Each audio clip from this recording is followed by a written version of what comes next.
A devastating fire ripped through the Wang Fu Court public housing estate in Tai Po, Hong Kong on November 26, killing more than 120 people and leaving hundreds missing. The complex has 8 31-story towers housing about 4,800 residents, 7 of which were engulfed during ongoing renovations. Rescue teams continued searching rubble days later, making it the deadliest fire in Hong Kong in over 60 years. The blaze began around midday, likely on the exterior scaffolding. Thick black smoke poured from windows as flames climbed the facades, quickly jumping between towers. Firefighters battled the inferno for over 14 hours, but strong winds and falling debris made the site almost impossible to access. By dawn, much of the estate had been reduced to charred skeletons of twisted bamboo, melted plastics, and ash. Bamboo scaffolding and flammable nets. Notably, the construction setup has been central to understanding the fire's rapid spread. Wang Fu Court was wrapped in traditional bamboo scaffolding, a centuries-old technique using bamboo poles tied with nylon cords. Lightweight and flexible, bamboo scaffolding adapts well to Hong Kong's narrow streets and high rises, with skilled workers called Spidermen erecting and maintaining the grids. Protective green mesh, nets and plastic sheeting are normally added to catch debris and shielded pedestrians.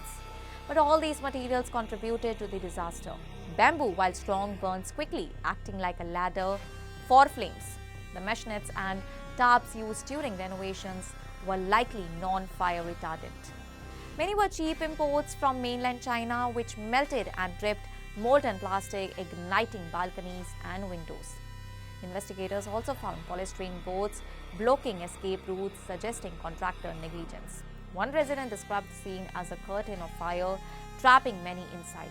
Experts say that while bamboo alone is hazardous, the combination of scaffolding and flammable nets turned the buildings into a vertical fuel system.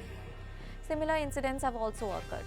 A fire at the Chinachim Tower in October also spread rapidly due to flammable netting. Although regulations require fire retardant covers, enforcement has often been lax.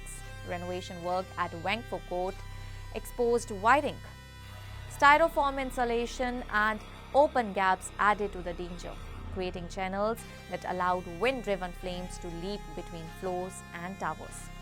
But what's the tradition under pressure? Notably, bamboo scaffolding is more than a construction tool in Hong Kong. It is a centuries-old craft and cultural symbol. About 4,000 Spidermen depend on it for work. Mainland China banned bamboo scaffolding in 2021 for safety. But Hong Kong still uses it widely, especially for historic buildings. Safety concerns have grown. In March 2025, the government required half of new public projects to use metal scaffolding, while unions pushed back, advocating training instead of bans. Fires involving bamboo scaffolding had already occurred 3 times that year. Advocacy groups warned authorities about non-retardant nets before the Wang Fu Court tragedy, but little action was taken. But what's the government response, and are the future steps to be taken? Notably, Chief Executive John Lee called the fire a heartbreaking catastrophe. A multi-agency task force is investigating with the Independent Commission Against Corruption, examining contractor negligence. Police raids uncovered substandard materials and citywide inspections of scaffolding are underway. Officials are considering a full switch to metal scaffolding and stricter enforcement of netting standards. Survivors recount harrowing escapes, smoke-choked hallways, balcony jumps, and failed safety nets. More than 1,000 people were evacuated with temporary housing, counseling, and relief funds provided.